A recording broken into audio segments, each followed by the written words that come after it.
창세기 25장 19절에서부터 28절까지 말씀, 이 말씀을 제가 봉독하겠습니다. 아브라함의 아들 이삭의 족보는 이러하니라. 아브라함이 이삭을 낳았고 이삭은 40세에 리브가를 맞이하여 아내를 삼았으니 리브가는 밧단 아람의 아람 족속 중 부두엘의 딸이요 아람 족속 중 라반의 누이였더라. 이삭이 그의 아내가 임신하지 못하므로 그를 위하여 여호와께 간구하매 여호와께서 그의 간구를 들으셨으므로 그의 아내 리브가가 임신하였더니 그 아들들이 그의 태 속에서 서로 싸우는지라. 그가 이르되 이럴 경우에는 내가 어찌할꼬 하고 가서 여호와께 묻자 온대 여호와께서 그에게 이르시되 두 국민이 내 태중에 있구나. 두 민족이 내 복중에서부터 나누리라. 이 족속이 저 족속보다 강하겠고 큰 자가 어린 자를 섬기리라 하셨더라. 그 해상기한이 찬즉 대쌍둥이가 있었는데 먼저 나온 자는 붉고 전신이 토록 같아서 이름을 에서라 하였고 후에 나온 아우는 손으로 에서의 발꿈치를 잡았으므로 그 이름을 야곱이라 하였으며 리브가가 그들을 낳을 때 이삭이 60세였더라. 그 아이들이 장성함에 에서는 익숙한 사냥꾼이었으므로 들 사람이 되고 야곱은 조용한 사람이었으므로 장막에 거주하니 이삭은 에서가 사냥한 고기를 좋아하므로 그를 사랑하고 리브가는 야곱을 사랑하였더라. 아멘. 예, 우리 앞뒤 있는 분들과 이렇게 인사할까요? 우리 추석 한가위와 같아라 그런 말이 있지 않습니까? 그것처럼 한가위와 같은 하나님의 은혜가 충만하십시오. 이렇게 인사하겠습니다. 한가위와 같은 하나님의 은혜가 충만하십시오. 감사합니다. 하나님의 은혜가 충만하시기 바랍니다. 예.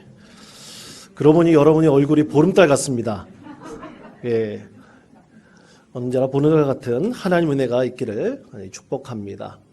여러분, 최근 한 여인의 죽음이 전 세계인들의 큰 관심이 되었습니다. 바로 영국의 엘리자베스 2세 여왕의 서거입니다. 그녀는 영국의 왕으로서 70년 동안 재위를 했습니다. 아마 70년 동안 이렇게 한 나라를 다스린 왕, 특히 여왕이라면 더욱더 그 유래를 찾아보기 힘들 겁니다. 그런데 여러분, 우리나라는 대통령제 국가라서 영국의 입헌군주제와 같이 이 국왕이 존재하는 것이 좀 낯설죠. 꼭 필요하겠습니까? 이렇게 생각할 수도 있지만 그 나라와 법과 제도 또 관습이 있기 때문에 아마 그런 제도들을 가지고 있는 것 같습니다. 근데 공식적으로 이 엘리자베스 여왕이 2세 여왕이 다스렸던 나라가 15개 정도 나라라고 합니다. 영연방 왕국이라고, 사실 영연방에 소속되어 있는 나라가 한 56개 정도 나라가 된다고 해요. 그가 이제 영국이 식민지로 삼았던 나라들이 대부분 거기에 들어가 있는데 그 중에서 15개 정도 나라가 국왕을 자신의 국가 원수로 그렇게 여기고 있다고 합니다. 그런데 여러분, 아무리 입헌군주제 국가라 하더라도 지금 헌법과 그 법에 의해서 모든 것이 다루어지고 있습니다. 그렇기 때문에 이 국왕의 권한은 굉장히 제한적이고 어떻게 보면 권력에 있어서는 거의 유명무실합니다. 그런데 엘리자베스 여왕, 2세 여왕이 국민들에게 굉장히 존경과 사랑을 받았다는 것은 여러 뉴스를 통해서 또 많은 사람들이 전하는 소식들을 통해서 우리가 잘 알 수가 있습니다. 이제 왕정 그 체계 안에서 그리고 그 왕정에 소속되어 있는 그 모든 후손들이 국가 책임에 국가에 대한 책임과 의무를 다하게 된다면 아마 그 존경과 사랑은 계속 이어질 것입니다. 실제로 엘리자베스 2세 여왕도 약 3주간 정도 군복무를 하기도 했고요. 또 그의 아들 찰스 3세나 또 그의 손자들도 모두 다 군대에 입대해서 그 나라를 위해서 헌신하고 섬기는 일을 다 감당했다고 합니다. 그렇게 솔선수범하는 모습 때문에 국민들의 존경과 사랑을 받고 있는 것입니다. 이 엘리자베스 2세 여왕이 왕위에 오를 때 그녀에 대한 공식적인 칭호가 있었는데요. 그 칭호가 이렇다고 합니다. 하나님의 은총으로 그레이트 브리튼 북아일랜드 연합 왕국과 그 밖의 국가와 영토의 여왕, 영연방의 원수, 신앙의 수호자이신 엘리자베스 2세 폐하. 이것이 공식적인 왕이 오를 때 칭호였다고 합니다. 여러분, 다른 것은 다 나라를 다스린다는 것인데 여기서 주목해야 될 것은 하나님의 은총으로 그리고 신앙의 수호자라고 했습니다. 여러분, 이것에 대한 평가를 누가 하실까요? 바로 하나님께서 하실 것입니다. 이 세상 많은 사람들에게 존경받고 사랑받는 여인이라 할지라도 정말 하나님의 은총으로 그 나라를 잘 세우고 다스렸는지, 또 그리고 신앙의 수호자로서의 역할을 잘 감당했는지, 그것은 바로 하나님께서 평가하실 것입니다. 여러분, 엘리자베스 2세 여왕과 같은 자리에 오르고 싶습니까? 별로 반응이 없으시네요. 다 부럽죠. 그런 자리에 올라가고 싶죠. 그러나 여러분, 세상의 평가보다 더 중요한 것은 바로 하나님께서 그녀에게 주신 칭호가 바로 이런 것이라면 하나님의 은총으로 그리고 믿음의 수호자로서의 그 역할과 책임을 다 감당했다면 하나님께서 그 영국의 그 왕정체계에 대해서도 복을 주실 것입니다. 여러분, 이것은 어떤 특별한 위치, 특히 엘리자베스 2세 여왕과 같은 높은 자리에 있어서만 이루어지는 것은 결코 아닐 것입니다. 우리같이 평범한 믿음의 사람에게 있어서도 하나님의 은총이 임하고 하나님께서 우리를 믿음을 지켜나가는 주님의 사랑하는 자녀로 삼아주셨다면 우리에게도 반드시 그 책임과 의무가 있습니다. 오늘 말씀에서 전하는 한 여인도 마찬가지였습니다. 바로 리브가도 마찬가지로 하나님의 은총을 받았고 믿음의 수호자로서 그 신앙을 온전히 지켜나간 하나님이 세운 한 여인이었습니다. 이 리브가의 인생은 과연 어땠는지 여러분 오늘 말씀을 통해서 함께 나누시며 하나님께서 그녀에게 얼마나 많은 축복을 주셨는지 은혜를 베풀어 주셨는지 저와 함께 나누시는 귀한 예배 시간이 되었으면 좋겠습니다. 여러분, 리브가는 두 민족의 어머니가 되었습니다. 이 두 민족은 에돔과 이스라엘이라는 서로 뗄래야 뗄 수 없는 관계에 있는 두 민족이었습니다.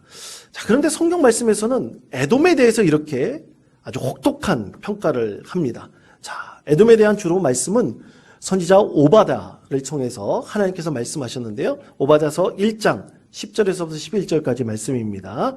내가 내 형제 야곱에게 행한 포악으로 말미암아 부끄러움을 당하고 영원히 멸절되리라.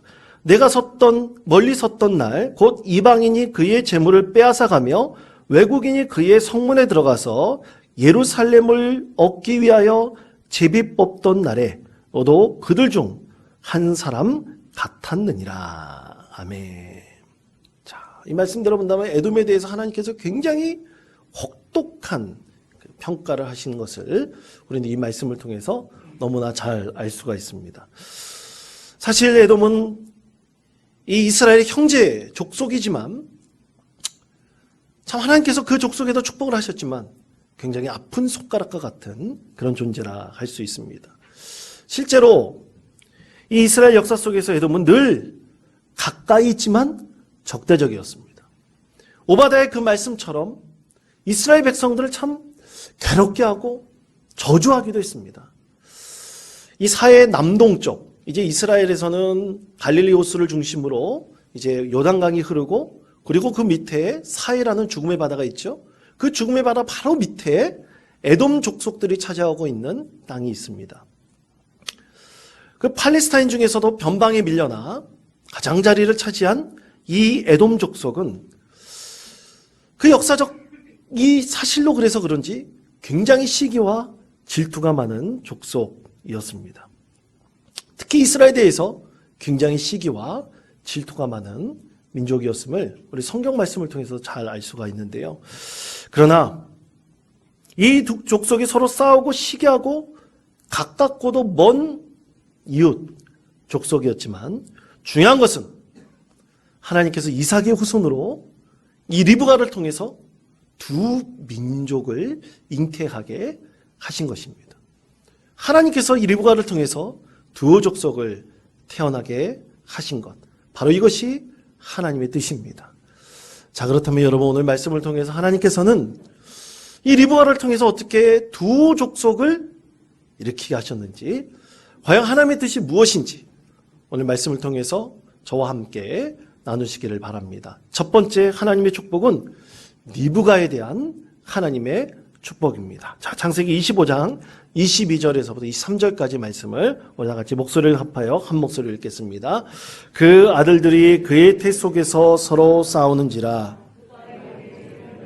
내가 어찌할꼬 하고 가서 여호와께 묻자온대 여호와께서 그에게 이르시되 두 국민이 내 태중에 있구나 두 민족이 내 복중에서부터 나오니 이리라 이 족속이 저 족속보다 강하겠고 큰 자가 어린 자를 섬기리라 하셨더라. 아멘. 자, 여러분, 복중에서 서로 싸웠다고 하고 있습니다. 임신하셔 보시고 아기를 낳아 보신 분들은 잘 아시죠? 복중에서 정말 싸울 수 있을까요? 여러분, 저는 개인적으로 새 쌍둥이로 태어났습니다. 그래서 제가 형제들 중에서 좀 몸이 약하게 태어났다고 합니다. 근데 여러분, 저 보시기에 제가 몸이 약해 보입니까? 튼튼해 보입니까? 예, 튼튼해 보이죠? 예, 감사합니다. 다 태어나기 마련인데 다 어른들이 보니까 얘가 약하게 태어났으니 형제들 때문에 짓눌려서 그렇구나 그렇게 그냥 속설로 얘기하는 거죠. 사실이 아닙니다. 과학적 근거가 있는 것은 아닙니다. 근데 복중에서 두 형제가 서로 쌍둥이고 서로 두 민족이어서 서로 복중에서부터 다투었다. 이해가 잘 되지 않습니다. 이 아기들이 왕성하게 이 뱃속에서 어머니 뱃속에서 자라다 보면 특히 쌍둥이가 들어있다 보면 아마 그 어머니 뱃속이 좁았겠죠. 그래서 서로 자리를 차지하려고 아마 발길도 하고 또 밀쳐내기도 하며 무의식적으로 아마 그 자리를 잡아갔을 것입니다. 아마 이렇게 왕성하게 자라나는 그 모습이야말로 참으로 하나님께 주신 축복 아니겠습니까? 여러분, 리브가 뱃속에서 이렇게 두 자녀가 잉태하였을 때 이것이 두 민족이라고 하는 하나님의 그 말씀, 얼마나 감사하고 얼마나 축복된 하나님의 말씀입니까? 한 족속도 모자라 한 뱃속에서 두 족속이 나왔다. 이거야말로 그 당시에 하나님께 주신 놀라운 축복 중에 복이라 할 수 있습니다. 그렇습니다. 이것은 온전한 하나님의 뜻입니다. 다시 말해 하나님께서 리브가라는 여인을 통해서 특별하게 그녀를 선택하셔 주신 하나님의 축복, 하나님의 선물입니다. 그러면 어떻게 이것이 하나님의 뜻이고 이렇게 하나님의 뜻대로 두 민족을 잉태하게 되었는지 우리는 그것을 말씀 속에서 어떻게 알 수 있을까요? 그것에 두 가지 근거가 있습니다. 이미 첫 번째로 하나님께서는 리브가를 통해서 이런 일이 있음을 예비해 놓으셨다는 것을 우리가 분명히 알 수 있습니다. 그것은 리브가가 자기 고향을 떠나 한 번도 만난 적이 없는 이삭이라는 한 남자의 아내가 되기 위해 길을 떠났을 때부터 이미 예정되어져 있었습니다. 여러분, 아브라함이 자기의 늙은 몸종에게 명령하여 한 여인을 데리고 오라고 했을 때 분명히 아브라함은 확신하며 얘기했습니다. 이 길을 하나님께서 이미 예정해 놓으시고 정해 놓으셨다. 이미 그 여인을 예비해 놓으셨다는 것을 확신하고 있었습니다. 이 확신이 리브가에게도 그대로 임하게 되었죠. 그때 리브가가 고백한 하나님의 말씀입니다. 자, 창세기 24장 57절에서부터 60절까지 말씀입니다. 이 말씀을 우리 화면에 있는 말씀을 다 같이 한 목소리로 읽겠습니다. 그들이 이르되 우리가 소녀를 불러 그에게 물으리라 하고 리브가를 불러 그에게 이르되 가려느냐 그가 대답하되 가겠나이다. 그들이 그 누이 리브가와 그의 유모와 아브라함의 종과 그 동행자들을 보내며 리브가에게 축복하여 이르되 우리 누이여 너는 천만인의 어머니가 될지어다. 내 씨로 그 원수의 성문을 얻게 할지어다. 아멘. 자, 여러분, 헛된 하나님의 말씀이 결코 아닙니다. 가겠다고 선택했을 때 그 선택에 대해서 하나님께서는 이미 리브가를 통해서 축복하시기로 하나님께서 예정해 놓으신 것입니다. 이것이 바로 온전하신 하나님의 뜻입니다. 두 번째 근거는, 바로 이것이 하나님의 뜻이라는 두 번째 근거는 하나님께서 이삭에게 나타나 말씀하신 것이 아니라 리브가에게 나타나셔서 하나님께서 말씀하신 것이 두 번째 근거입니다. 창세기 25장 22절의 말씀, 이 말씀을 다시 한번 한 목소리로 함께 봉독하겠습니다.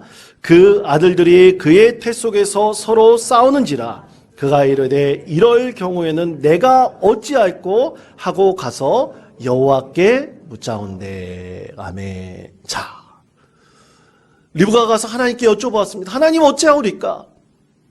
하나님 이것을 어떻게 합니까?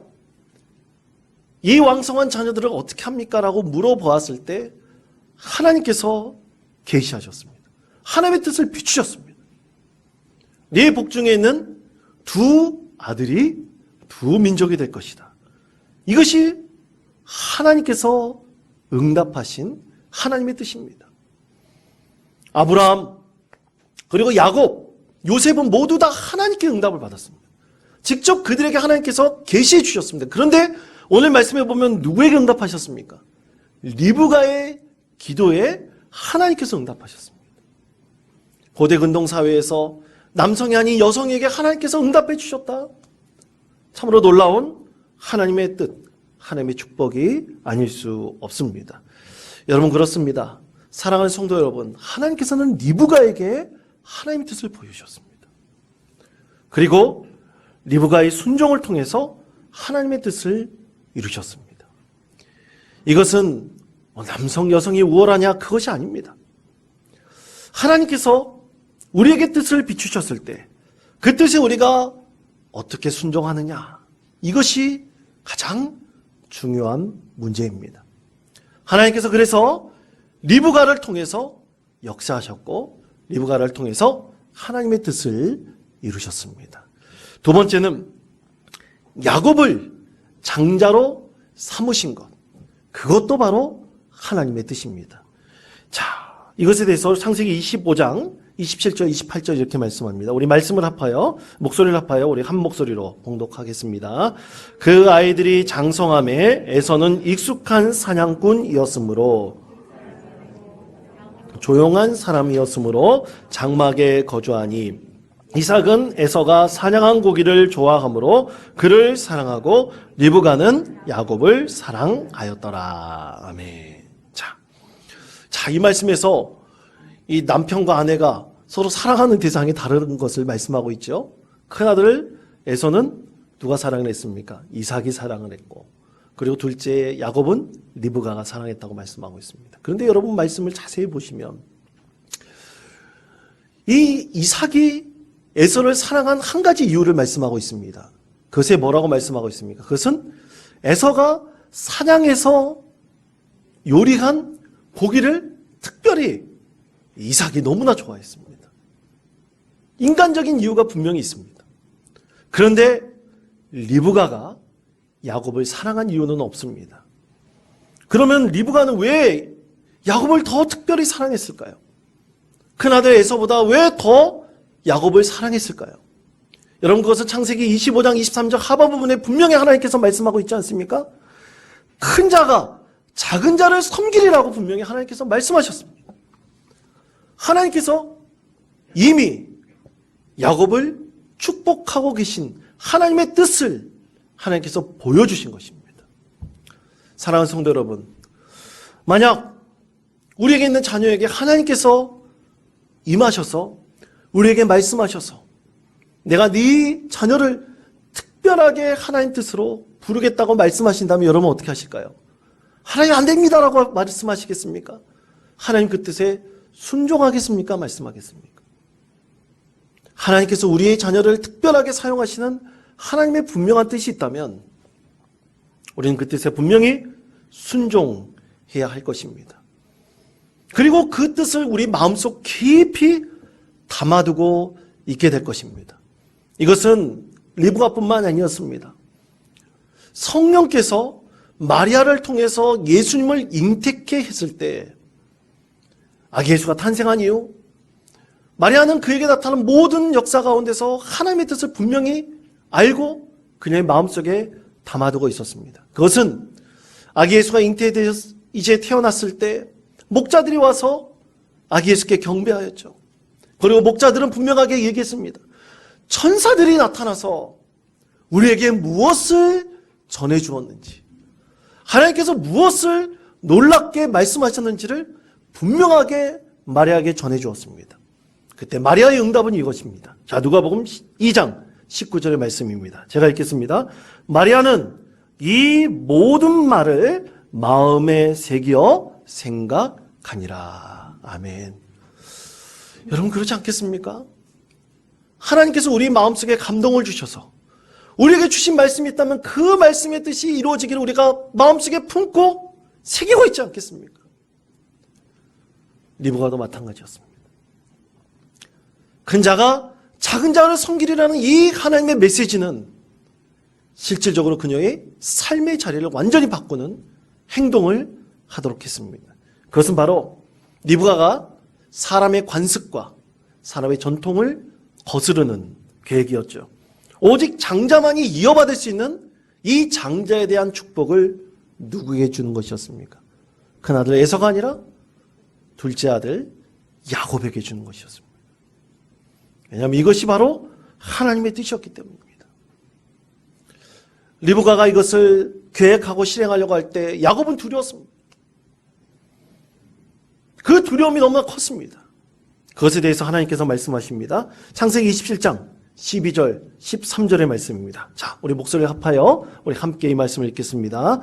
아버지께서 나를 만지실진대 내가 아버지의 눈에 속이는 자로 보일지라 보금고사하고 저주를 받을까 하나이다. 어머니가 그에게 이르되 내 아들아 너의 저주는 내게로 돌릴지니 내 말만 따르고 가서 가져오라. 아멘. 자, 이런 말씀입니다. 아버지를 속인 죄로 내가 복을 받기는커녕 오히려 저주를 받아 죽을 수도 있습니다. 어찌합니까? 두려워 있는 아들에게 리브가가 대답했습니다. 아들아, 그 저주는 내가 받을 것이다. 너는 내 뜻대로 행하라. 분명한 하나님의 뜻이었습니다. 리브가는 하나님 뜻대로 야곱을 장자의 축복을 받도록 했습니다. 인간적으로 이해할 수 없는 얘기죠. 전통을 깨트린 얘기입니다. 관습을 깨트린 얘기입니다. 어떻게 보면 세상적으로 보면 있을 수 없는 얘기죠. 그러나 사랑하는 성도 여러분, 역시 리브가의 결단은 하나님의 뜻대로였습니다. 성경 말씀에 보면 리브가의 마지막에 대해서는 성경에서 말씀하고 있지는 않습니다. 사라 같은 경우는 막벨라 굴에 장사되었음을 말씀하고 있지만 이삭의 하나뿐인 아내였음에도 불구하고 그 마지막에 대해서 기록하고 있지는 않습니다. 어떻게 보면 리브가가 이 저주를 내게로 내가 받을 것이다. 이런 그녀의 결단 때문이었을지도 모릅니다. 이삭과 에서의 섭섭한 마음이 표현되어 있는 하나님의 말씀 때문일지도 모르겠습니다. 그러나 사랑하는 성도 여러분, 우리가 꼭 마음속에 품어야 될 것은 온전한 하나님의 뜻이 무엇인가이죠. 하나님의 뜻이 우리 가운데 정해졌다면 우리는 세상의 관습이 참으로 우리 가운데 합당하지 않다 할지라도 우리는 그것을 이겨나가야 됩니다. 세상 관습이 우리의 믿음의 관점에 맞지 않는다면 반드시 하나님의 뜻을 우리가 이룰 수 있도록 실행해야 합니다. 그것이 바로 온전하신 하나님의 뜻을 섬기는 믿음의 사람의 태도입니다. 예전에 고 엄드선 목사님, 한국교회의 영성의 아버지로 알려진 분이라고 한번 소개시켜 드린 적이 있었습니다. 이 고 엄드선 목사님이 과거에 이제 강의를 하실 때 목회자들 앞에서 자신의 간증을 한 얘기가 있었습니다. 이 북한군에게 잘못하면 죽을 뻔한 이야기를 했었는데 한 성도의 그 섬김을 통해서 살게 되었다는 이야기였습니다. 그것은 이제 북한군이 갑자기 쳐들어와서 이 목사님이 미처 피하지 못하고 한 성도의 가정에 숨게 되었습니다. 비밀의 방에 숨게 되었는데요. 근데 이 성도는 사실 북한군의 앞잡이로서 이 지주나 이런 사람들을 이 곤란에서 이제 밝히는 그런 사람이었습니다. 완장찬 사람이죠. 그런데 이분이 목사님을 숨겨준 겁니다. 방에 들어가서 숨어 있는데 아내와 이 성도가 다투는 소리가 들렸습니다. 빨리 내보내라고. 저렇게 하다 보면 당신 잘못해서 당신과 나 다 죽을 수가 있다고. 빨리 내보내라고 합니다. 그런데 그 성도님은 이렇게 아내에게 말했습니다. 여보, 아니야. 이건 정말 아니야. 목사님이 어떤 분인지 우리 너무나 잘 알고 있잖아. 이건 아니야. 이건 아니야. 끝까지 반대하면서 그 목사님을 숨겨주었습니다. 그래서 북한군의 서슬퍼는 그 눈빛을 피해서 목사님이 살 수 있었다고 간증했습니다. 사랑하는 성도 여러분, 믿음의 사람에게 있어서 하나님의 뜻을 순종하기란 정말 우리가 어려울 때도 있습니다. 이런 목사님과 같은 상황이 아닌 경우라도 우리가 하나님의 뜻을 온전히 실행할 때, 순종할 때 분명히 어려운 때가 있습니다. 그때 여러분 우리 마음에 붙잡고 하나님께 기도하십시오. 그리고 기도하시면서 하나님의 뜻이 과연 어디에 있는지 우리가 그것을 온전히 받들어 하나님의 뜻을 순종할 수 있는 믿음의 사람 되시기를 간절히 축원드립니다. 마지막 세 번째는 두 아들을 축복하신 하나님입니다. 그렇습니다. 하나님께서는 야곱만을 축복하신 것은 결코 아닙니다. 에서도 하나님께서 축복하셨습니다. 비록 장자의 권한으로 누릴 수 있는 그런 축복은 아니지만 그것이 하나님의 선택에 의해서 야곱에게 있었지만 에서에게도 하나님께서는 복을 주셨습니다. 자, 그것에 대해서 창세기 27장 39절에서부터 40절까지 말씀 이렇게 말씀하고 있습니다. 우리 이 말씀 화면에 있는 말씀인데요. 공동번역의 말씀으로 함께 이 말씀을 목소리 합하여 읽겠습니다. 아버지 이삭이 아들에게 대답하였다. 내가 살 땅은 기름지지 않은 땅, 하늘에서 이슬을 한 방울 내리지 않는 땅이다. 칼만이 너희 밥줄이 되리라. 너는 아웃을 섬겨야 할 몸, 너 스스로 힘을 길러 그가 씌워준 멍에를 목에서 떨쳐 버려야 하리라. 아멘. 자, 야곱에게 주신 장자의 축복은 아니지만 하나님께서는 분명히 말씀하셨습니다. 에서는 그 작은 자 야곱을 섬겨야 될 그의 운명임을 분명하게 말씀하셨습니다. 그리고 그 뜻에 순종할 것을 말씀하셨죠. 그 뜻에 순종할 때 그의 목에 걸려있는 씌워준 모든 명예를 떨쳐버릴 그때가 분명히 있을 것이다. 하나님께서 에서의 후손 에돔 족속에게도 분명하게 복을 주신 것을 우리는 이 말씀을 통해서 너무나 잘 알 수 있습니다. 그러나 에서는 하나님의 뜻에 순종하지 않았습니다. 더 반항하고 더 어긋난 길로 갔습니다. 그래서 이방인 여인들을 아내로 삼았고요. 그리고 자기 마음대로 행동하였습니다. 그것이 이삭과 리브가의 늘 근심거리라고 성경에서는 분명하게 말씀하고 있습니다. 사랑하는 성도 여러분, 우리가 반드시 믿음으로 고백해야 될 것은 하나님의 뜻을 어떻게 따르고 순종하느냐에 대한 우리의 응답입니다. 우리가 어떻게 순종하기를 원하느냐? 우리의 응답하심에 따라, 우리의 응답함에 따라서 하나님의 축복이 우리에게 온전히 임하느냐, 그렇지 않느냐 분명히 달라질 것입니다. 여러분, 하나님의 말씀은 반드시 하나님 뜻대로 이루어집니다. 우리 가운데 주신 하나님의 뜻이 분명하다면 그 뜻대로 이루어질 것입니다.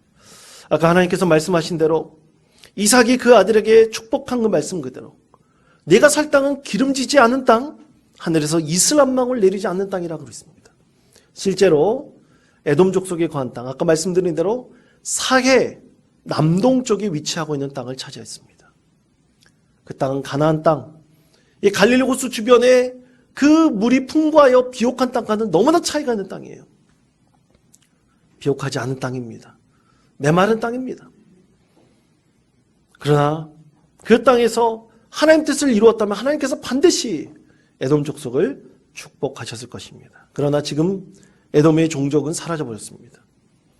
나중에 이스라엘에 편입이 되어서 알렉산더 대왕이 이 지중해 전 지역뿐만 아니라 팔레스타인 지역을 차지했을 때 이 에돔 족속은 유대인으로 편입이 되어서 에돔계 유대인으로 그 종족이 이어졌다고 합니다. 그리고 참으로 놀랍게도 여러분 이 에돔의 유력 가문이 계속 이어져서 나중에 헤롯 왕조를 이루었다고 합니다. 그래서 그 헤롯이 예수님 시대에 유대를 다스리게 되었습니다. 참으로 아이러니한 역사의 순간이 아닌가라는 생각을 합니다. 예수님을 비난하고 또 죽이려고 했던 이 헤롯 왕조의 그 선조가 바로 에돔이라는 사실입니다. 여러분, 우리 하나님의 뜻은 반드시 이루어집니다. 그것을 우리가 믿음으로 고백할 수 있어야 됩니다. 그래서 우리가 리브와 같이 야곱과 같이 진정으로 하나님께서 세우신 그 뜻에 온전히 순종하고 믿음으로 우리의 삶을 살아간다면 하나님께서 반드시 우리 삶을 복된 믿음의 삶으로 세워주실 것입니다. 이런 믿음의 삶을 살아가시고 추석 연휴 내일까지 이어지죠? 우리 행복한 시간 갖기를 바라며 우리 성도들 함께 모여서 꼭 하나님을 예배하고 찬송하면서 우리 하나님께서 우리 가정에 주신 하나님의 뜻이 온전히 이루어지기를 리브와 같은 믿음으로 꼭 이루어지기를 늘 함께 구하며 믿음으로 승리하는 복된 성도 되시기를 간절히 축원드립니다.